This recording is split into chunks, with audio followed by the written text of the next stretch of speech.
What's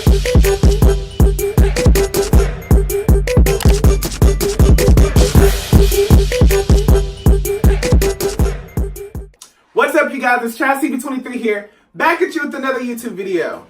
So today we're doing another cooking with Chaz. Whipping it work, whipping it work. Yeah, but I have a special guest here.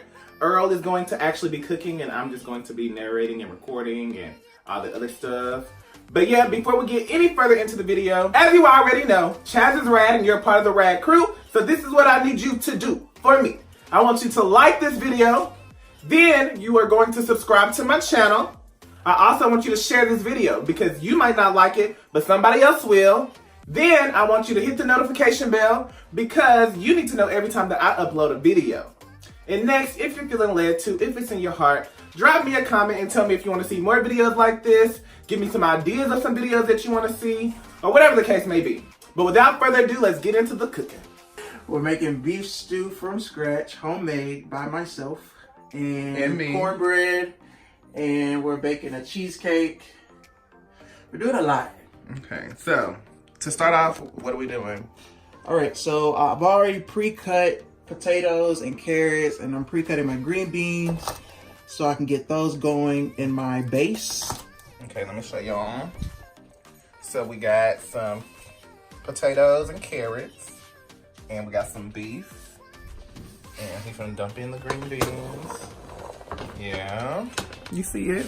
So colorful. If you're not cooking and it's not colorful, then you ain't doing something right, okay?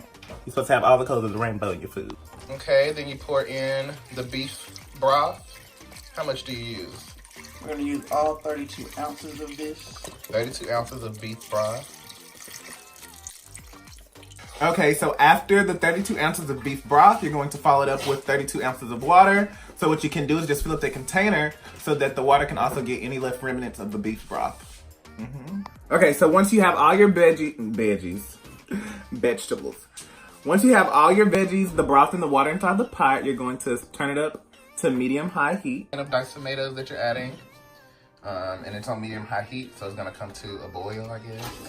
So Earl, tell the people, where did you learn this recipe?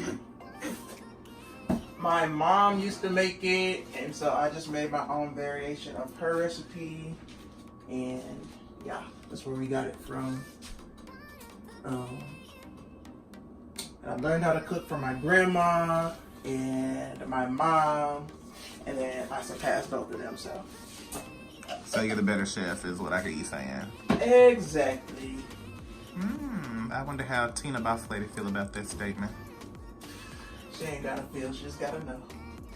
And as y'all see over here inside this bowl, he's mixing up the seasonings that will go inside of his stew. It's a secret mixture, so we can't let y'all see it, but you gotta make sure you season your stuff. You're gonna just dump your seasonings into the stew. Make sure you stir as you pour so it don't clump up. This already looks like it's good to eat right now. I only got meat in it. So for you vegan people, you can stop at this step right here. Okay, and so for the meat, he bought beef stew meat. So it's already like cubed up. You just need to cook it and season it, of course. So now we drop a beef bouillon cube into the stew. So you've already seasoned it and everything, but you're gonna drop that cube inside of there. And then he already seasoned the meat and it's just cooking down. He's gonna make it extra flavorful. Yeah, make sure you clean up as he does so you don't have a big mess at the end. So, when you're cooking the stew, the purpose of the meat is not to cook it all the way through. You just wanna brown it a little bit. So once it gets, a little brown, medium rare, that's when you go ahead and dump it into the pot with the rest of the stuff. Of course, Lakia would call in the middle and mess up my last recording. But once you throw the meat in there, you're going to turn the heat down to medium-low and let it simmer for about 20-25 minutes. Okay.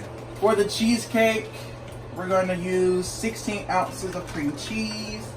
It does not have to be Philadelphia because we're rocking with great value over here.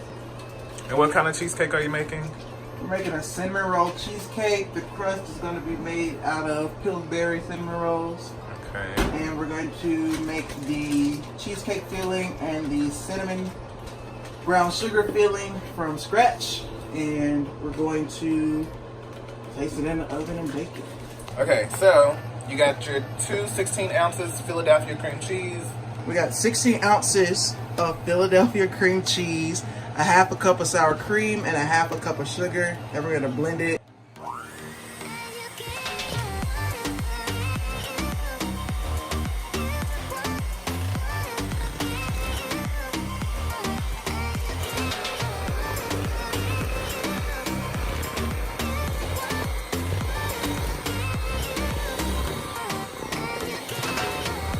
So we blended it till there were no lumps. It's nice and smooth.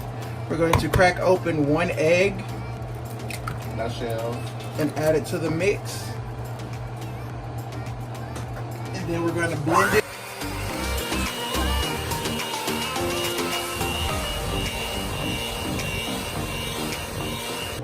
After we've mixed that egg into the bowl, we're going to add our second egg. And then we're gonna incorporate that into the mixture as well.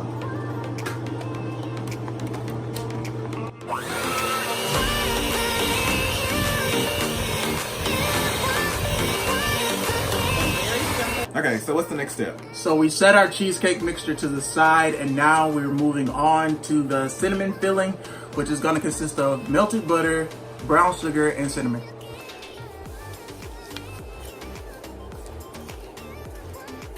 You want to have it a thick consistency like this so it doesn't sink to the bottom of your cheesecake. Now we're going to take our lovely springform pan and we're going to spray it with some cooking spray.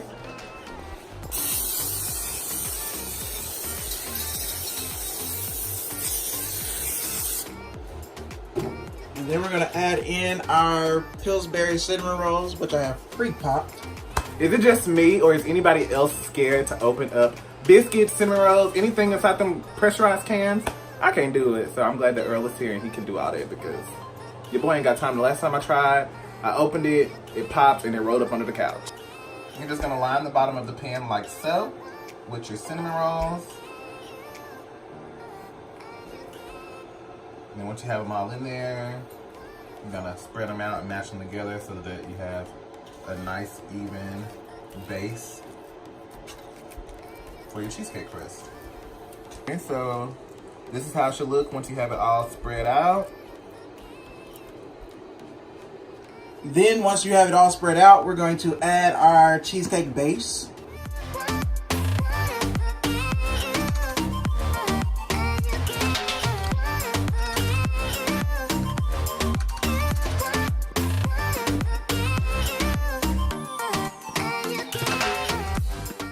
Now that we have that in the pan, we're going to add our cinnamon mixture in dollops. Come on, dollops.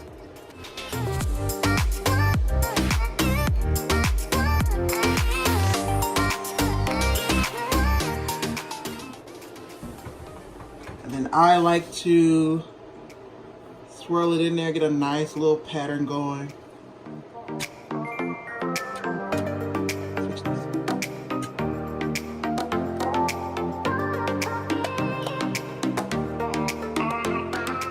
Our oven to 350 and we're going to place our cheesecake in for 35 minutes. It's been 35 minutes. Your cheesecake should wiggle, but it should be solid. Yes. Yeah. No. Out of the oven, we're going to place it in the refrigerator to chill for 2 hours before we top it with the icing. Okay, so in the last 15 minutes of the cooking, that's when you put in 2 cans of drained whole kernel corn, and then it's bon appetit. So after it chills, you're going to top it off with some cinnamon roll cream cheese icing.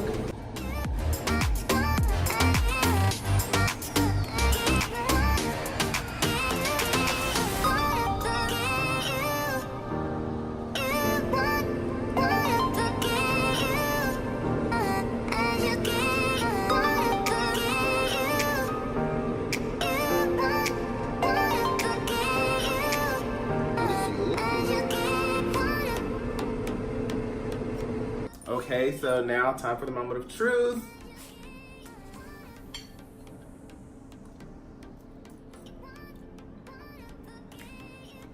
Okay. Okay. This is good. That's a word to your mother. Well, that's all the time we have today. As always, make sure that you give this video a big thumbs up. Hit that notification bell. Of course, you're already subscribed to my channel. And then share the video just in case you don't like it. Somebody else will. Until next time, it's ChazTV23. Peace out.